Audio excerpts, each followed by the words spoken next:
What's up? How's everybody doing? What's up over there? Everybody come on, have a seat. We're going to get started. Thank you guys for being here. How was school, Franklin folks? First day, great and amazing. That's Franklin's first day. How was the first week for all you Warren Countyans? First week good? It was amazing. Something. I bet it was amazing. All right. We're going to start with a game here in a minute. Brother Clint is going to lead our game. I think the target's a little out of whack today, but okay. All right, so we are going to play a game. I don't know if it's on the screen, called Couch Friends. He's going to explain it, so listen up. Okay, so I need everybody this is a game that everybody's supposed to play. So we're all going to come into this circle over here. If you need to move extra chairs into the circle in order for everybody to fit, just keep moving it back this way. So just make the circle a little bit bigger so everybody can fit in this circle. Go.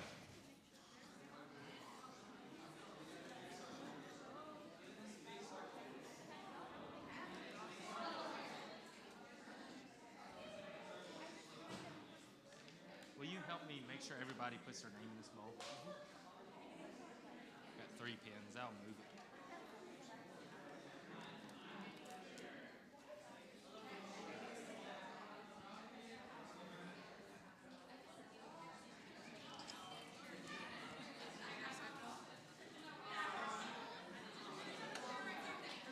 Here, guys.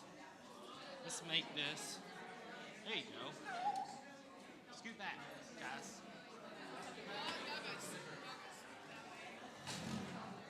There you go.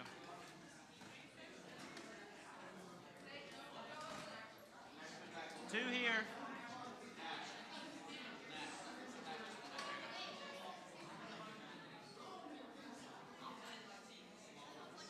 Hey, scoot back. I need to fit one more chair. Scoot back, Emma. Emma, which one?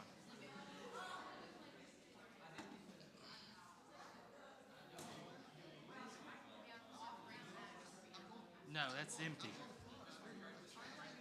No.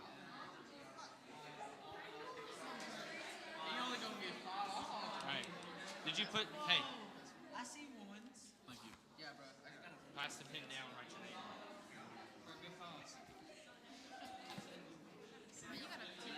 Press. Get the pin from here. Hey, did you not see the group chat? No. He said, guys, I've been feeling a little sick. Write your name on it and pass the pin this way, okay? Kick that chair out. There we go. Oh, upperclassmen? Girl, you're a freshman. Write your name on it and then pass the pin that way. Okay. You already put your name in the bucket? Yeah, Nate. Georgia.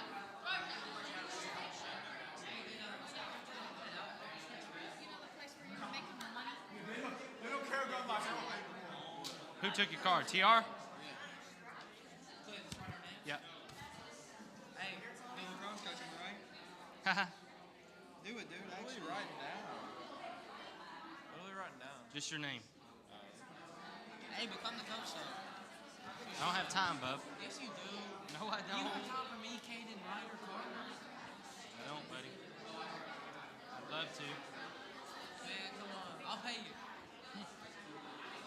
I can't actually be your coach anyways. Why? Because I'm not 21. Hey, you 20, hey, right? Hey, a little line never hurt nobody, man.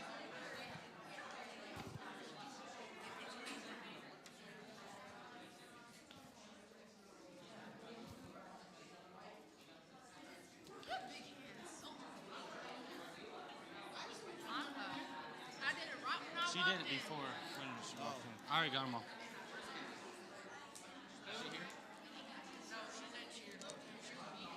Okay. Everybody put their name in there? Okay. Sit there. Sit there. Leave that seat empty. No.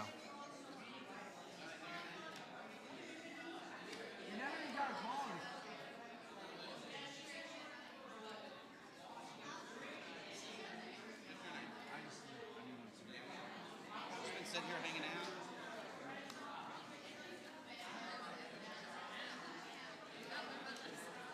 Just your name. Hurry up.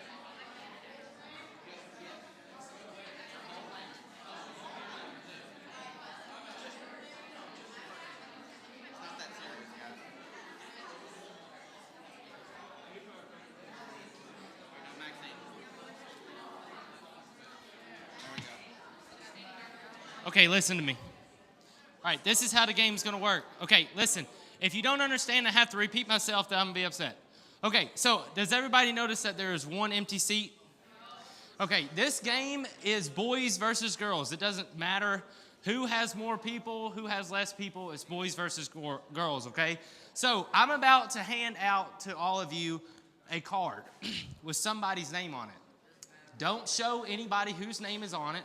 And if your name is on it, give it back to me and pick another one out, okay? This is how this game is going to work. So there's an empty seat here. The person to the left of the seat is going to call out a name. Whoever's name is called out on the card, that is now your name, the card that you hold, you go sit in the empty seat, okay? And then you do the same thing for the next empty seat. Does that understand? So the person to the left of the empty seat calls out a name to try and fill that hole. The goal is to get all girls or all boys in these 4 seats. These 4 seats are called the couch. The goal is to get all boys or all girls, okay? There can be an empty seat there, and there can be just boys, you win. Empty seat, just girls, you win. 4 boys, 4 girls, you win. No. Because there can't ever be, there'll never be 4 empty seats there. No, you have to have everybody on the couch has to be that gender.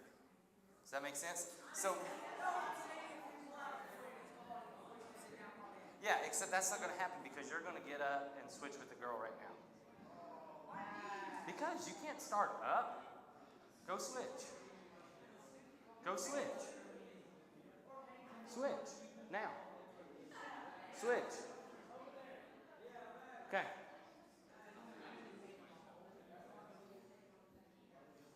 Don't share the name with anybody. Jimmy TR's. He can't move.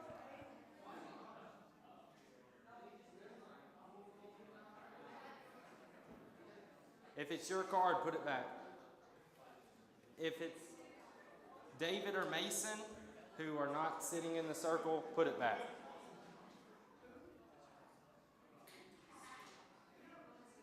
It's not that serious.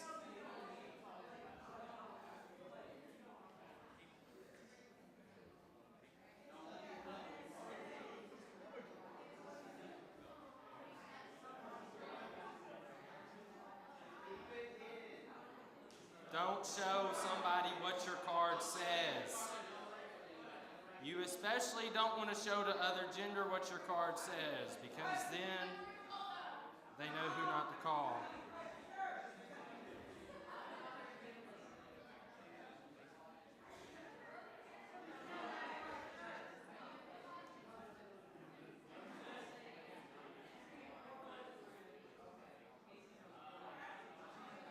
Okay.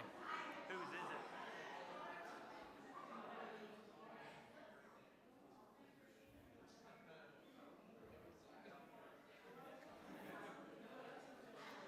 Trade. No. Okay. Everybody take a look at your cards. If your card says Mason, David, Austin, Greg, TR, Jason, yours does? Okay. Then they're not in the circle, and then that wouldn't work. So switch me out. All right. Are we good? Can everybody read the name that's on the card? What? Okay, I don't think one out of that many people is going to matter. Snitch.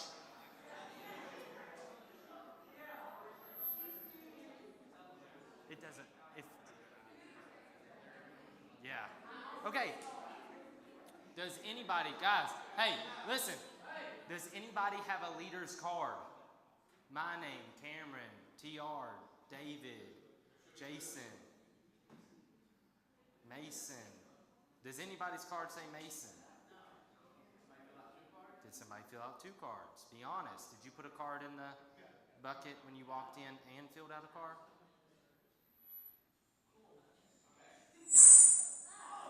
Should've.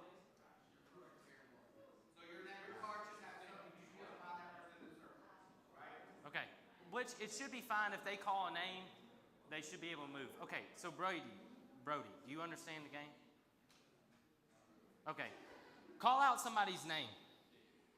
Just a random name. A random name of somebody here. Braden, all right, who has the name Braden? All right, go to the empty spot. Nope, the person with the name on the card. All right, you pick a name, call a name. Just anyone. No, just say a random name. Somebody.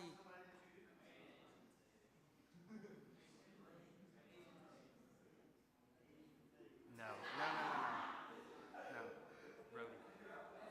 All right, Brody. Who has Brody's card? All right, pick a different name. All right, Aiden. Aiden Fant. You do? Fill that hole. Is it making sense now? Okay, so. That's right. That's the goal. So look, if somebody can guess her card and fill it with a boy, then the boys win. But she's not showing it. So a girl. So now you need to try and get a girl up there. So somebody needs to figure out which one of the boys, what their name is on their card, and get them off the bench. Call Braden.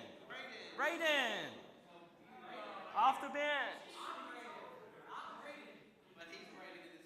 All right. Go to the empty seat.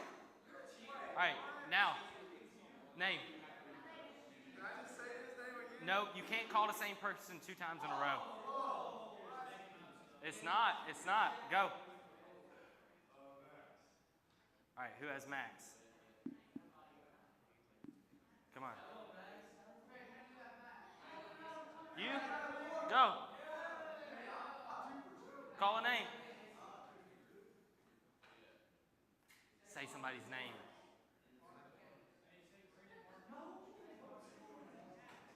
Huh? Nash. Who has Nash? Go there. Is it making sense? Call a name. Hard fast. Come on. Georgia. Who has Georgia's card? You? Go there.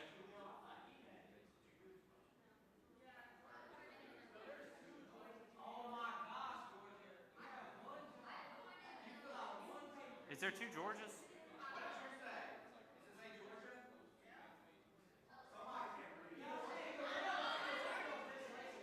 It says Georgia.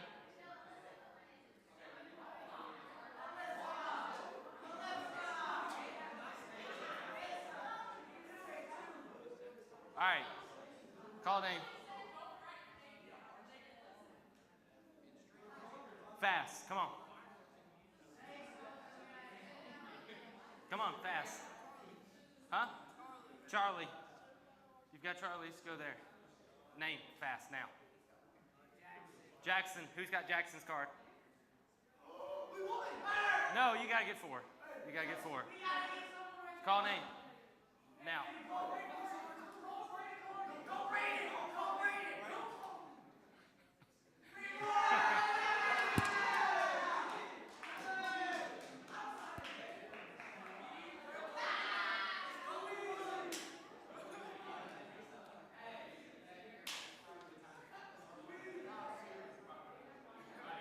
Go back to your seats. Boys won.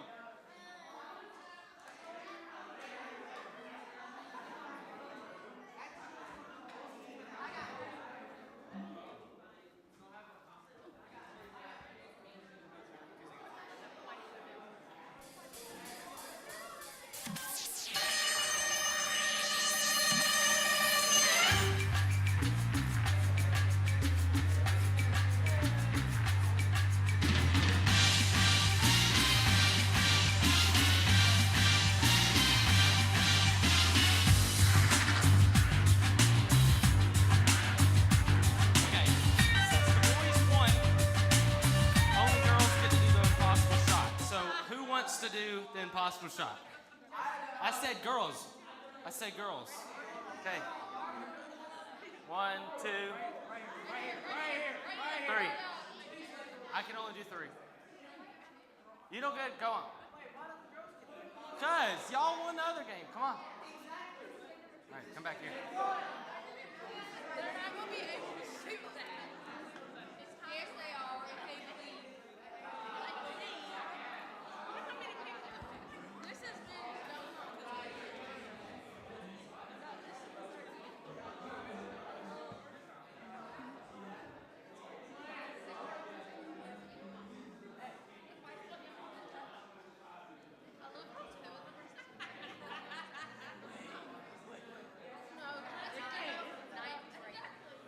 All right, you get one shot. He's got to turn the target towards you.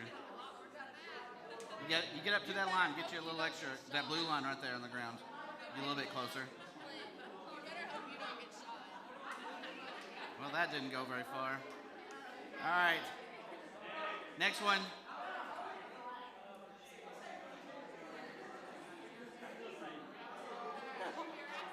Hold it all the way in the back of the arrow, very back.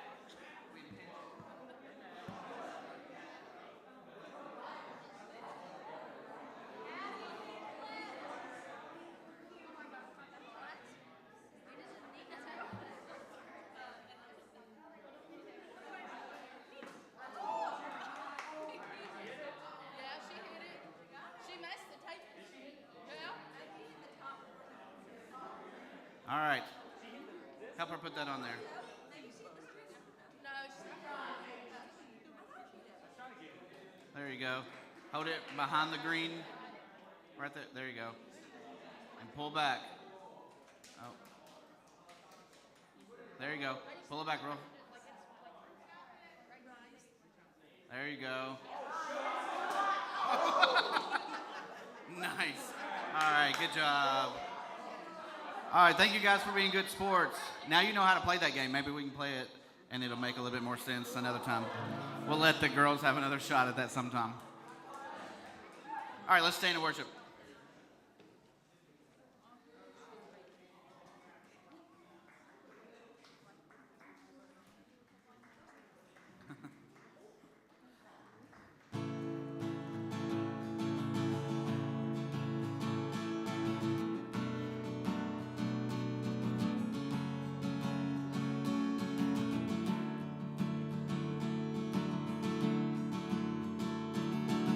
Faithful in the sanctuary.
All right, if you don't have one already, go ahead and grab a Bible from the tote right over here on the other side of the stage. Grab that real quickly.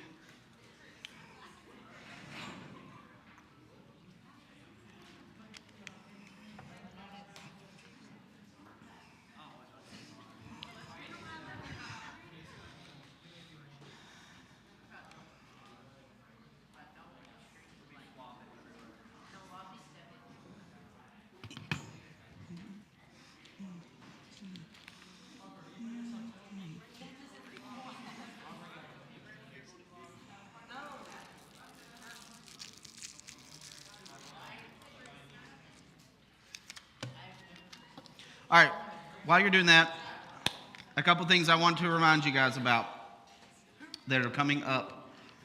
Some a little bit farther out than others, but well, first thing is if you are interested in being a part of student worship, playing an instrument, or if you sing, or anything like that, that you maybe want to be involved in the tech, please let me know today or next week.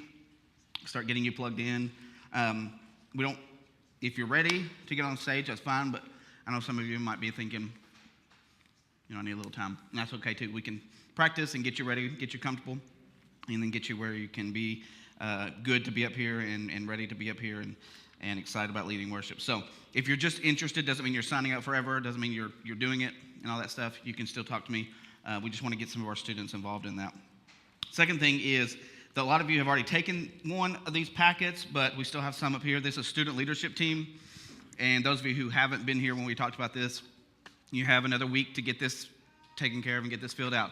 So if you need one, they're up here on this front on the stage. Grab one, take it home. The student leadership team is a new thing that we're starting this year. And basically, we're going to allow or ask and invite students to be a part of the leadership process. Students will be involved in planning activities, things that are coming up like fall retreat, Christmas party, those kind of big things. Also be in charge of planning things that we do on a weekly basis, the games and different things like that.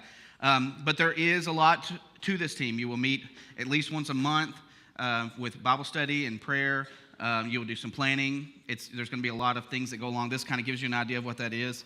There's an application. You'll be interviewed. Not everybody that applies will get it. That doesn't mean that you're not good enough or you're not whatever. It just means that maybe you need to try it again next year. Maybe you're not quite ready, because this is something we want actual people to take seriously and to be people who are interested in leading, not just to say, hey, that's cool, I'm fun, that's on the team, but people who really take it seriously. So there's an application, and then the last 3, I think, pages are copies of the letters of reference that you'll need from different people, and it tells who that is. One is your small group leader, maybe a teacher and a parent or guardian, those kinds of things, and they will write that letter on that piece of paper, or they can type it up, whatever's easiest, and get that back to me. My information is on there so that they can get that sent to me. For the letters, the best option is for them to have that either sent directly to me or have it in a sealed envelope, because it's awkward to hand somebody a letter of reference and then you read through it. So nobody's going to say anything bad, I would imagine, but that way they can feel confident that it's getting where it needs to go and all that kind of good stuff. So if you need to do that, grab one. It is due next Wednesday. So if you've been working on that, you got one more week. We need that back to us by next Wednesday, the 23rd of August. The last thing that I want you guys to do is to mark in your phones. Most of you have a phone, or maybe you can write it down. If you don't have a phone, November 10th through the 12th is our fall retreat this year. It's later. It's actually in the fall this year instead of late summer. But it is going to be, this year we are going to Crossings. We are going to be on campus at Crossings and doing worship and all that kind of stuff there. Again, it's our fall retreat. Jonathan Creek, Crossings, yeah. So make sure that you watch for signups. They should launch next Wednesday, but just watch for that. It'll be online. It'll tell you the cost and all that stuff. We're finalizing all that this week, so we should be able to get that promoted. But I want you to go ahead and mark your calendars for that. That's the second weekend of November. You don't have to worry about Thanksgiving or anything like that. It's before that, but it is coming up. It'll be here quick. All right. I think that's everything. Now we can get into the scripture. Let me pray and we'll get started. God, we love you. We thank you for this day. I thank you for just the opportunity to come into your house. I pray that you please just speak to us tonight. Allow us to hear you and not the distractions that are going on in our minds and around us, God, and just help us to just kind of lean into you for the next few minutes. God, we love you. We ask these things in your son's name. Amen. So we started a series last week called Going Places, and this is a series about friendships. Being the friend that God would have you to be and seeking friends that God would have you to, people that God wants to have in your life, and then developing those friendships in a way that would be pleasing to God, in a way that's healthy and all that kind of good stuff. We talked about road trips last week, going on a road trip maybe with your friend.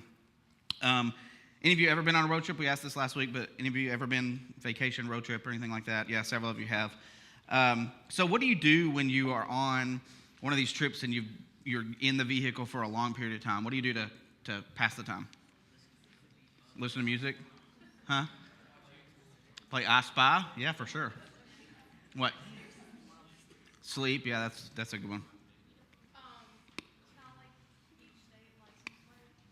What?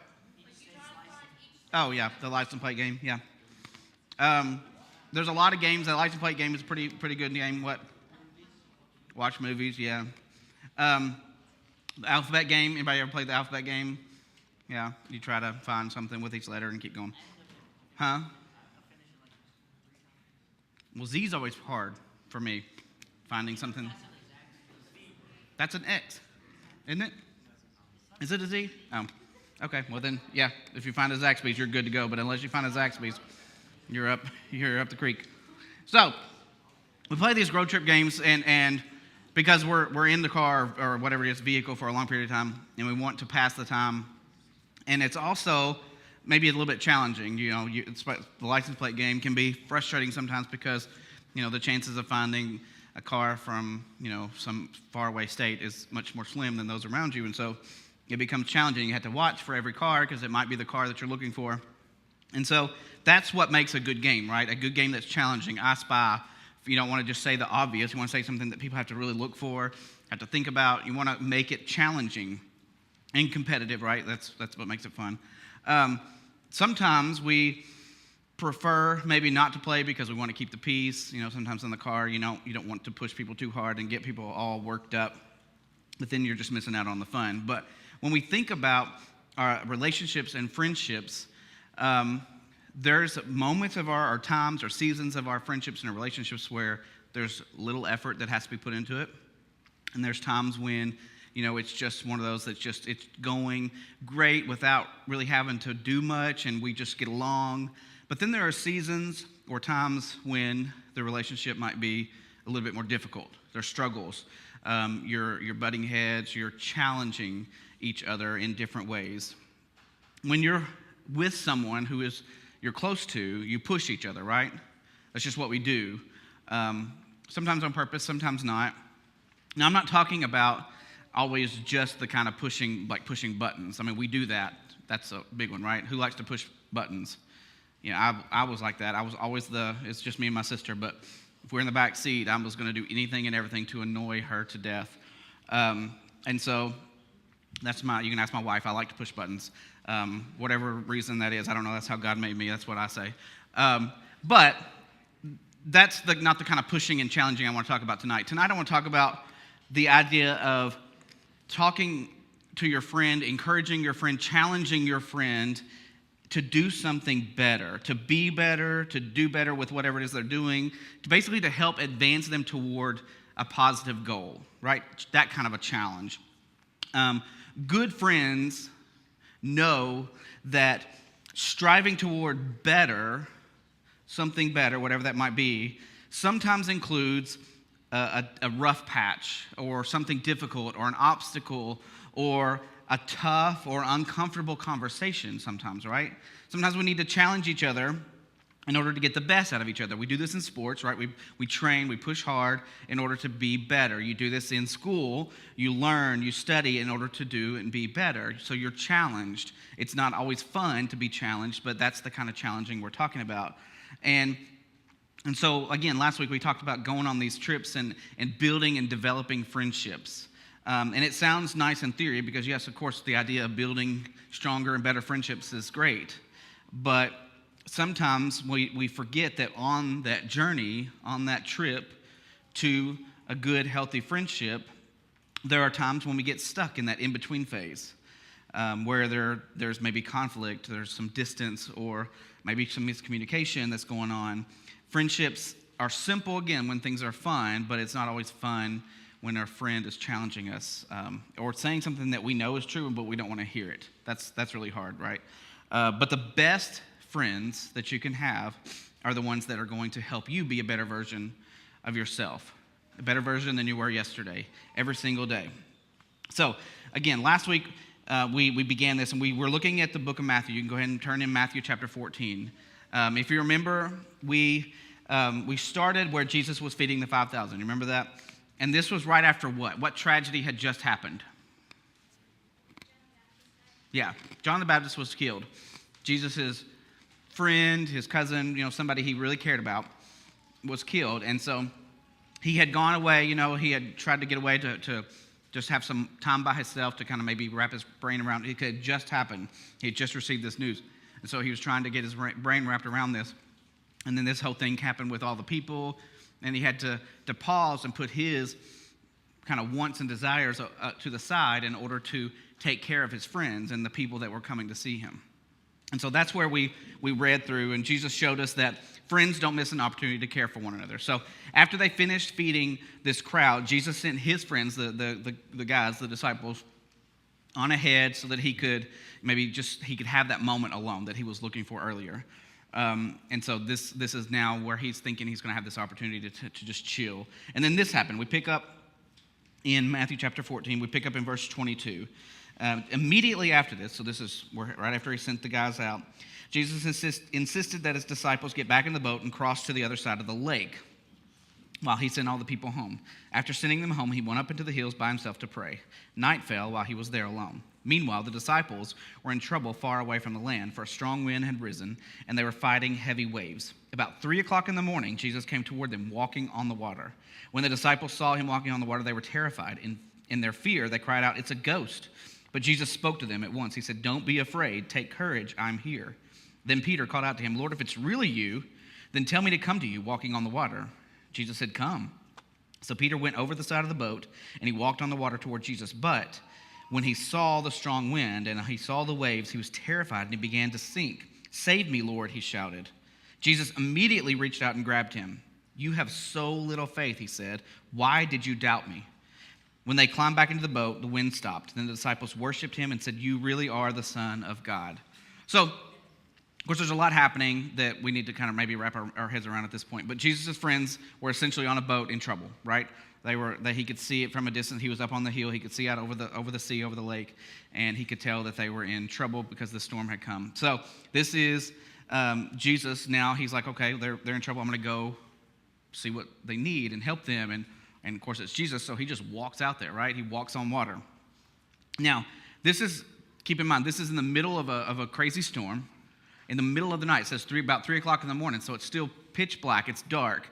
This is in the middle of the night. And so if you are thinking that if you're on this boat, you're already scared because the storm is coming, but now you see a man walking on water coming towards you in the middle of the night, that would probably be pretty frightening. And so they initially thought, what? It's a ghost. This is probably it. We're dying. And so that was their first, but Jesus had to assure them, no, it's me. I'm coming. I'm here. But in the middle of all this, Jesus did something even more strange. He kind of accepted this challenge from Peter, right? His friend, Peter. Peter wanted kind of, I guess, proof, as if he hadn't seen proof enough already that Jesus was capable of anything. But he said, prove to me that you are. Let me walk on water along right there with you. And so he did, right?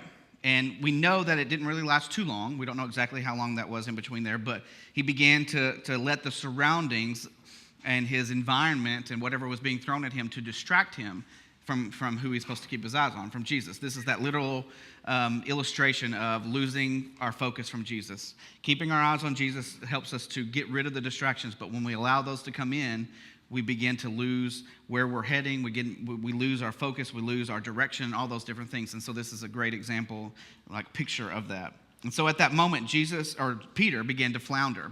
He began to panic, and he began to sink. So what did Jesus do? What did he do? He reached out, right? He helped him. But immediately, right then, what did he say to Peter? Yeah, he's saying, you're so faithless. Why did you doubt? It wasn't like a judgmental. We think, oh, well, that's really judgmental. But that's not what Jesus meant by that. It's not a judgmental question. It's an honest question from a friend. They're friends. They can talk candidly to each other. And he's like, you're doubting me. You should know better than to doubt me. Why are you doing this? And so he's just kind of asking this question. Why did you doubt? And then, there's a moment when Peter had all the faith in the world, right? And he was above water. He was walking on water. But when he thought about all the other things in the world that were going on, the things that were out of his control, he started to sink. And we often give Peter a lot of grief in this story because, he's so little faith. And you have to think for a moment, if you were in that situation, you were doing the impossible in the middle of a crazy storm, it stands to reason that there might be some doubt that could creep in, or some what if that could creep into your mind, right? And so we have to understand he's a human. And so, Peter was brave. We have to remind ourselves he was brave enough to do this, because most of us would be like, okay, yeah, I'm really going to walk on water. But he did it, and he stepped out there. But he let his guard down, and that's when he began to sink. But Jesus challenged him. As his friend, he challenged him. And I know the word challenge can come across aggressively. And you might think that, when you think of challenge, it's like, okay, let's go out in the parking lot. If you want to challenge me, we'll take care of it out there. That's not what we're talking about. It doesn't always have to be hostile, right? It can be firm. It can be really strict, but it doesn't necessarily mean it's hostile. But a challenge can be an invitation to grow. It's through those challenges that friends and friendships can grow and have opportunities to be more like Jesus throughout those growing friendships.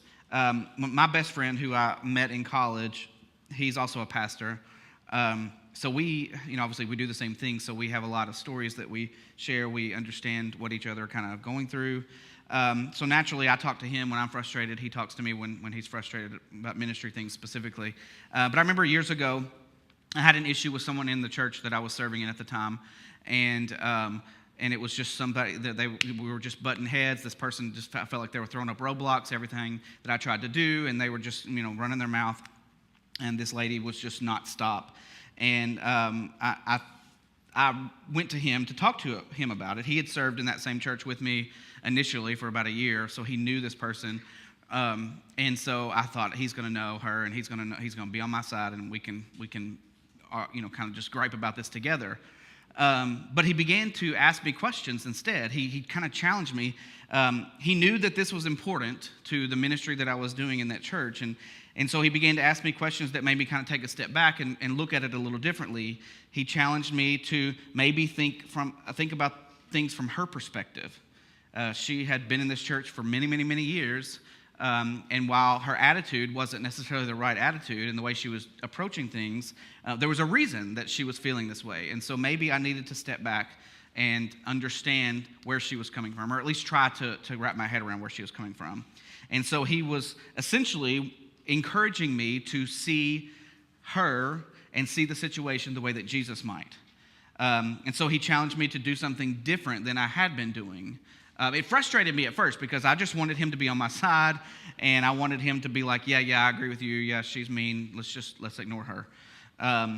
But that's not what happened. And in the end, the thing was, I began to, after I got past the frustration, I began to think, okay, maybe he has a point, and maybe I could try this. And I began to kind of to approach it differently, have a conversation with her differently. And over the course of a few months, things just completely changed. We began to understand each other, and she, over the next several years, became one of my biggest and most powerful supporters. And it was all because I took a moment to step back because I was challenged.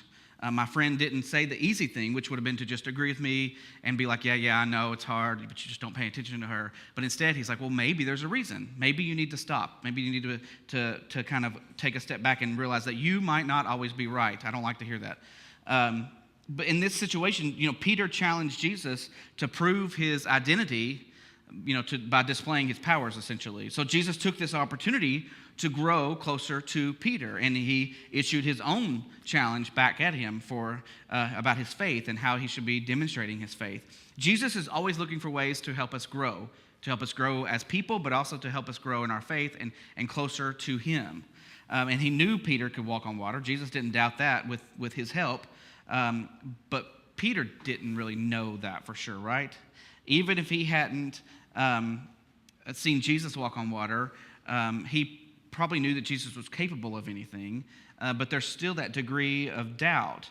But the thing is, they had a relationship now where they could challenge each other. They could trust each other to kind of push back a little bit. They had already been friends for years and they were spending 24/7 with each other for a long period of time. Many days, many trips together, and they created these small moments and these opportunities to grow and to learn to trust each other. And the moment Peter stepped out of that boat, that friendship grew a little bit more. And you might think, well, yeah, but the moment he sank, that friendship didn't grow. Maybe it didn't grow. It didn't shrink, because at that moment he began to think of things differently. He began to see, oh, I did doubt. This was completely impossible, yet it happened. And now, just because I turned my focus away or I doubted a little bit, I'm now back where I started. Maybe I need to understand that, yes, Jesus is completely capable of absolutely anything. So Peter followed and trusted this friendship with Jesus, and ended up walking on water. And yes, he may have doubted him for a time, but now he knows. Now he knows because he was challenged. And when we accept this challenge from Jesus, we open up ourselves to things that we never thought possible. You don't have to turn here, but the book of Hebrews is of course, it's a letter, of course, like most of the books are, but it's a letter written to a group of new Christians. These are new believers, and these believers were being punished because of their belief in Jesus and the fact that they were worshiping God, and some were even sent to prison. So this suffering made some of the followers kind of just forget it, give up, walk away from Jesus, and abandon their faith. But like Peter, the church was kind of in the middle of this storm, I guess you could say, and their doubts and their fears were making them sink beneath the waves. They were up there walking on water when they were first, when they first learned about Jesus and accepted him, but then things got tough, and so they began to sink in the waves. But the author of this letter, this group of Christians, inspired them to strengthen their community. And he says in chapter 10, verse 24, he said this, you probably know this verse, it says this: let us think of ways to motivate one another to acts of love and good works. Think of ways to motivate each other, to challenge, another word for that is to challenge each other to acts of love and good works. So we have the power to motivate. We have the power to challenge and then to motivate people toward Jesus. This is the kind of friend that we can be to other people, to those that we're closest to and those that we kind of know, the people that we are around. When we are challenged, we need friends, and we can be the friends who kind of spur people on and help them when things get tough, or help them when they don't necessarily see an outcome that's good at all. And so it's not about creating obstacles to challenge each other. It's about pointing out where Jesus is. And that's hard, to hear, because when we point out where Jesus is, we will see that we're not where we should be. And that's hard. It's hard for us to know and realize, you're right, I'm not where I should be. That's why we get frustrated. That's why we get angry when we're challenged, because it's not necessarily about the challenge that's in front of us. It's about the fact that we're not where we should be. We're not as prepared as we should be. Like some of you, maybe you have gone and you have failed a test or you've done poorly on something and on some homework, and you get frustrated because, well, that teacher just graded too hard. But if you really stop and think, maybe I didn't study quite enough. Maybe I didn't practice quite enough. And when it comes back on us, that's when it gets really hard. That's the reflection part, and it's difficult. So what does God want us to do about it? And you think, I don't want to be challenged, and you want to kind of object to that. I don't want to challenge anybody, because a lot of times challenging your friend might mean that you risk hurting them. because it's hard to hear those hard truths, right? And so you don't want to get into a situation where you hurt somebody. You don't want to fight with them because, if you tell them the truth, they might get mad and they might take it out on you. But then there's some of you who are thinking, you're thinking, okay, good, now I have permission to go and tell everybody what they're doing wrong. That's not what we're talking about either. I understand both of those responses, but neither of those will help someone grow closer to Jesus. But there's 4 ways that we can kind of learn to challenge our friends like Jesus did. The first one is to choose to care. Just choose to care. Like, I know that sounds cheesy and simple, but it's actually caring about whatever they're facing. When you challenge a friend, it has to come from a place of genuine care for them. You don't want to be like, oh, well, you're just not doing it right. You're just not doing it as good as I can do it. That's not choosing to care. Choosing to care just means that, listen, I know this is difficult to hear, but on the other side of this initial shock or this initial frustration is something good. Consider if you're challenging them to prove, am I doing this to prove that I'm right, or am I doing this to help them be better and do better? And that is how you choose to care. The second thing is to be honest. Be honest. That's difficult too, right? Because, we think of like white lies. We don't want to hurt somebody's feelings, so we kind of sugarcoat things a little bit. And it doesn't mean that you should just go out and just slap them with, every hard truth in the world. When Peter began to sink here, Jesus just asked him a direct question. He wasn't mean to him. He just asked him a direct question, right? That's all he did. When you challenge friends, what are some ways that you can be direct and be honest, but still empathize and still feel for them? That's how you think through that. The third thing is to not stay silent. And this one can be difficult too, right? Because a lot of times it's like, okay, well, maybe somebody else will tell them. Or maybe it's just not that big of a deal. If I don't tell them that they're doing something wrong or that they're heading in the wrong direction, it's not that bad. They still come to church. They're good people. Then you're missing an opportunity for them to come closer to Jesus, right? And a lot of times we do this in order to keep the peace. We don't want to rock the boat. But if a friend is treating themselves unkindly or somebody else, then you need to do or say something. And sometimes it's just they don't even realize that they're heading in the wrong direction. And if you aren't the one that tells them, then they may never hear that. So don't stay silent. And the last thing is simple, but talk with them and not about them. That one is probably one of the most important. It's to talk with them and not about them. That means that you don't go to your other group of friends and be like, did you see what they did?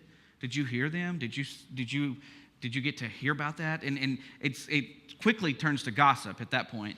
And that doesn't help that person at all, right? It's easy for us because we don't have to address it, and it's so juicy because we want to tell people. But it doesn't benefit whoever we're telling because they're not the ones that are in the issue. And it doesn't benefit the person, your friend, who's struggling because they don't maybe know about it. And so instead of talking about them to somebody else, go talk with them. When you notice that somebody has a need, just go help them meet that need, whatever it might be. Maybe that they've done something or did something or said something. It could be that, just like I said earlier, that they're just heading in the wrong direction. And it's easy to go and tell your friends that they're not doing the things that they should be doing, when in fact you should just be going and talking to them about it. People who follow Jesus are encouraged, or should be encouraged, to encourage others. Jesus encourages us. We should pass that encouragement on to other people. And those are, maybe they seem like silly, but they're 4 easy steps: to choose to care, be honest, don't stay silent, and talk with and not about. Again, we can all use a challenge every now and then. That's the point. No one has all the answers. No one does everything right all the time. I want to show a little short clip here in just a minute of a video. Everybody familiar with the movie Toy Story? Surely you are. But who are the 2 main characters in Toy Story? Yeah, Buzz and Woody. They're friends, right? They weren't initially, but they became friends. Now, they're not going on a road trip like we've been talking about, but Buzz and Woody were on this adventure, right? Just right next door toward the end of the movie. They're right next door in Sid's house. And they're kind of faced with a situation where they need to challenge each other. So let's watch this clip real quickly. I looked everywhere, honey, but all I could find was your hand. What if we leave them behind? Oh, don't worry, honey. I'm sure we'll find Woody and Buzz before we leave tomorrow.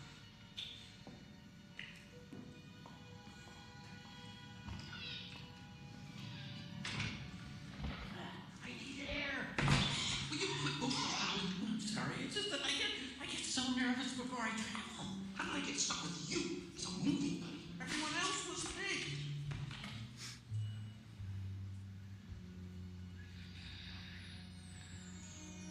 Oh, Woody. If only you could see how much Andy misses you.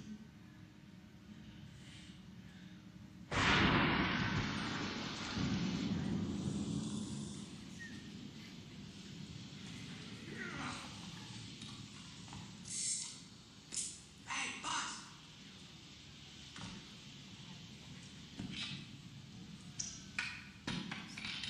Hey, get over here and see if you can get this toolbox off me. Come on, Buzz. Buzz, I can't do this without you. I need your help. I can't help. I can't help anyone. What should you can, Buzz? You can get me out of here, and then I'll get the pocket off you, and we'll make a break for Andy's house. Andy's house, Sid's house. What's the difference? Oh, Buzz, you've had a big fall. You must not be thinking clearly. No, Woody. For the first time, I am thinking clearly. You were right all along. I'm not a space ranger. I'm just a toy, a stupid, little, insignificant toy. Whoa, hey, wait a minute. Being a toy is a lot better than being a space ranger. Yeah, right. No, it is. Look, over in that house is a kid who thinks you are the greatest, and it's not because you're a space ranger, pal. It's because you're a toy. You are his toy. But why would Andy want me? Why would Andy want you? Look at you. You're a Buzz Lightyear. Any other toy would give up his moving parts just to be you. You've got wings. You glow in the dark. You talk.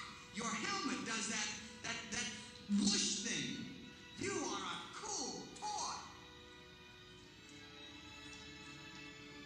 As a matter of fact, you're too cool. I mean, what chance does a toy like me have against a Buzz Lightyear action figure? All I can do is.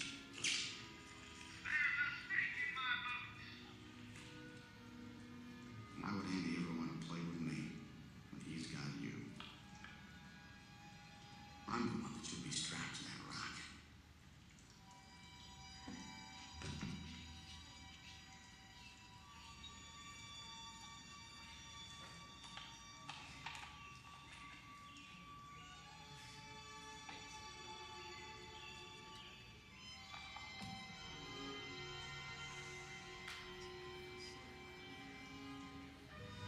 Listen, Buzz, forget about me.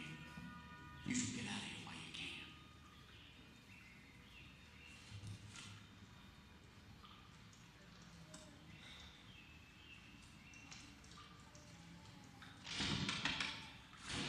Buzz, what are you doing? I thought you... Come on, Sheriff. There's a kid over in that house who needs us. Now let's get you out of this thing. Yes, sir. Come on, Buzz, we can do it.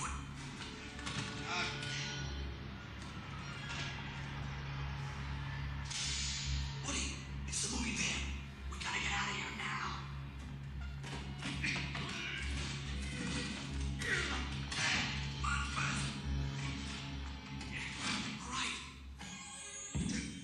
Buzz, hey, I'm out. Almost there.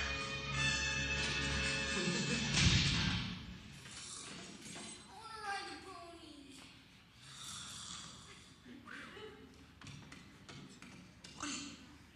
Woody, are you all right? I'm fine. I'm okay.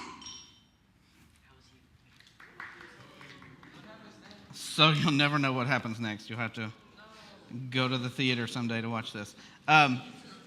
So obviously, these guys were they're toys. They're not real. Let's make sure that everybody understands that. But when Buzz needed him the most, right? Woody saw an opportunity to challenge his friend. See, the thing was, a lot of times we think when you challenge someone, you approach them from above. You see somebody who's struggling and you're not, so you're above them.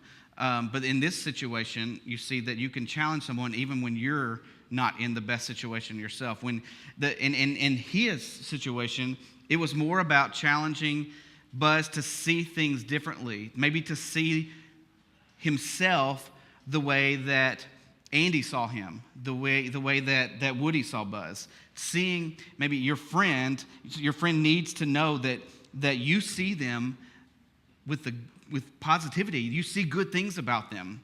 And so he was direct, he was clear, he communicated in a way that showed that he deeply cared about him. And he invited him to consider this new perspective. Again, we know they're toys, but it can be sometimes that we need to challenge our friends like this, that we want them to grow, even if it takes a moment of courage from us to help them to see things differently. Challenging someone is not always about correcting them. It's not always about making them perfect. It's sometimes just showing them maybe who they were made to be, what their potential could be. In the same way we encourage others to be their best, we can reflect and we can see that living that out for ourselves is also the way that we should do. Again, friends aren't afraid to challenge each other, and that's what I want to encourage you guys to do this week, is to be that challenger for your friends. Pick one or two of your friends and just be an encourager to them. Challenge them to be better and to do better, not because they need to be as good as you, but because you know that they have amazing potential in front of them and you want to help them meet that. Let's pray. God, we love you. We thank you for this day. I thank you for these students, these leaders. I pray that you please just help us all to live the way that you would have us to, God. I pray that you please just help us to challenge each other, to grow closer to you, to be more like you, and to reflect you more in what we do and what we say, God. We love you. We praise you, and we ask these things in your son's name. Amen. All right, you guys are dismissed to small groups. 7th grade girls. Where's Lily? Where'd she go? Oh, right here. In case you haven't been here yet, Lily is your leader. 7th grade boys, TR and David are in the back there. If you're a 7th grade boy and you haven't been here with us yet.